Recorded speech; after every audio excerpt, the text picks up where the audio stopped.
quando chega na era Vargas, Capanema, justamente com a sua proposta de formação para as elites, acaba tirando a sociologia, fazendo com que ela não seja mais obrigatória. E aí nós temos, ao longo do tempo, inúmeras variações, e a partir da LDB, a sugestão, a LDB é de 96, de que nós tenhamos na formação oferecida aos alunos também disciplinas que permitam que o aluno, além de ter acesso à leitura, à escrita, ao cálculo, que ele também tenha uma formação e um conhecimento acerca do seu mundo natural e físico e também do social e político.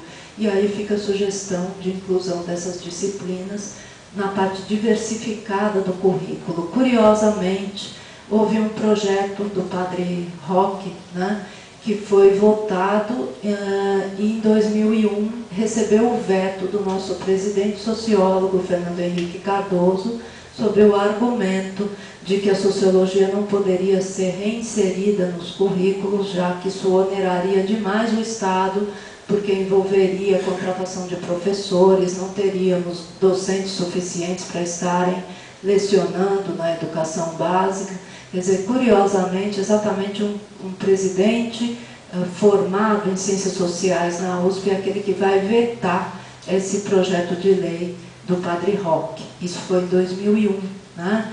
Aí depois, agora, nós tivemos a volta da sociologia e da filosofia como disciplinas obrigatórias, né, no ensino médio, nas 3 séries, e essa inclusão está despertando uma série de interrogações. Nós sabemos que, junto com o avanço do neoliberalismo, muitas reformas são implementadas no sentido de adequar os currículos também às necessidades atuais do capitalismo, do mercado, da acumulação flexível. Então, diante de um quadro onde o trabalho morto avança, onde nós temos uma diminuição da oferta de postos de trabalho, temos um quadro de extrema insegurança, de atrofia da esfera pública, lembrando também que esse capitalismo está em crise hoje, né? E que, mais uma vez, se recorre ao Estado, não como um esquema de proteção social, e sim como uma forma de salvação desse capitalismo, inclusive de salvação dos bancos, né? Nesse quadro, também avançou uma fragmentação do conhecimento, e, paradoxalmente, é nesse momento que a gente tem a volta dessas disciplinas. Então, tem outras questões que aqui se colocam.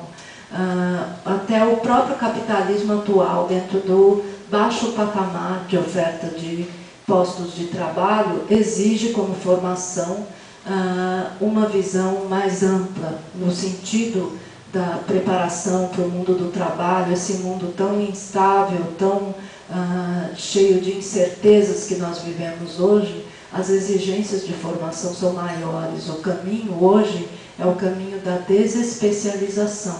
Então, para que nós pudéssemos, né, sobreviver nesse espaço de tantas incertezas, os requisitos de formação seriam bem maiores. Lembrando que não é só a escola ou a universidade que vai dar conta dessa inserção no mundo, né? Isso envolve também o modelo econômico, reformulações no plano da política, quer dizer, toda uma conjuntura. A escola não tem o poder de dar conta disso, assim como a universidade. A universidade é o locus por excelência de produção do conhecimento, de pesquisa, de pensamento crítico, e, por definição, ela deve ser estruturada em torno da pesquisa para que realmente ela contribua para a nossa emancipação numa visão de formação humanizadora, ampliada, que é o que o mundo está cada vez mais a exigir de nós, e que também possa nos possibilitar exatamente essa visão crítica. E essa visão crítica tem estreita relação com essas áreas do conhecimento, da filosofia, da sociologia, né, que estão voltando, inclusive, a compor os currículos de ensino médio. Nossa grande preocupação nesse momento é como é que essa volta vai acontecer, né? A gente sabe, a partir de muitas pesquisas que vêm sendo efetuadas por professores da área, que os professores hoje estão passando por um problema na hora de estruturar essas discussões dentro da escola, porque essas disciplinas, na verdade, estão sendo assumidas por professores que são de filosofia, de história, ou mesmo da pedagogia, porque mesmo nos momentos, né, da nossa história em que essas disciplinas saíram do currículo do ensino médio, nos cursos normais ela figurou por muito tempo, todas essas disciplinas, porque elas eram formadoras daqueles que iriam exercer o magistério, que estavam fazendo o curso normal.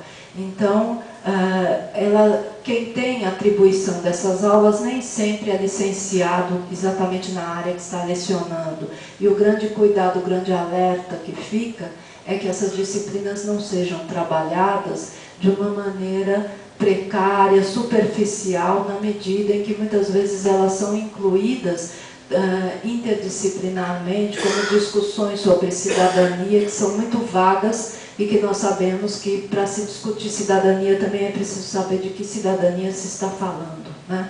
Há inúmeras formas de promover a inserção dos indivíduos no mundo e o tipo de cidadania está ligado também a uma concepção política.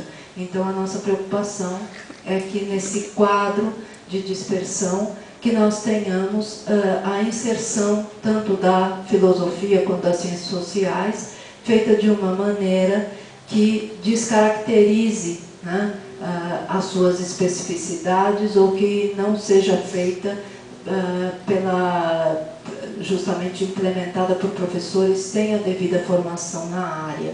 O tempo é bastante curto para a gente conseguir condensar todas as coisas que tem para dizer a respeito do tema, mas depois no debate a gente pode continuar rediscutindo. Só para fechar, eu queria lembrar que nesse quadro, né, de internacionalização, muitas vezes as decisões acerca de currículos, programas, propostas de reformulação, como o Léo mencionou aqui, né, como por exemplo o Reúne, elas têm uma inspiração que transcendem a fronteira dos Estados-nação e se inspiram em projetos articulados internacionalmente, como é o caso do Acordo de Bolonha, de 99, né, que se originou, na verdade, em Sorbonne, no ano anterior, mas ganha uma dimensão maior no segundo encontro em Bolonha, que vai nomear esse acordo, que estrutura, inclusive, o ensino superior, para dar resposta às necessidades do capitalismo atual. Como trabalhar nesse quadro, com essa invasão, né, de uma cultura industrial, mercadológica, no mundo da educação mais forte do que no período liberal, como trabalhar isso e os currículos e a formação e a fragmentação decorrente desse quadro da crise dos paradigmas no mundo atual, né? O tempo de que eu disponho acho que está meio no fim.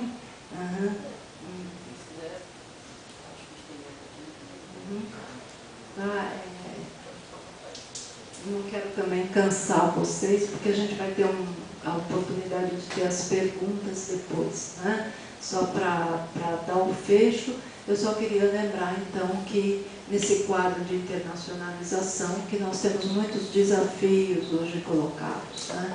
Como enfrentar isso com um poder avassalador que muitas vezes nos dificulta uma ação mais organizada, mais efetiva, no sentido de recuperar a ideia de uma formação emancipadora, humanizadora, da qual nós tivemos inúmeros exemplos no Brasil, por meio do Paulo Freire, por meio de propostas inspiradas no ensino renovado francês e uma série de outras situações, inclusive das escolas anarquistas, que foram pensadas, inspiradas na ideia de Francisco Ferrer, como tivemos ainda as propostas de desescolarização, que também se inspiravam no anarquismo e que vem como contribuição do Illich e que foram no Brasil muito trabalhadas pelo Trachtenberg. Mas eu acho que eu vou parar por aqui, depois vocês continuam nas perguntas, senão eu acabo sendo deselegante, invadindo o tempo dos outros, tá? Então, muito obrigada. Mais uma vez agradeço o convite.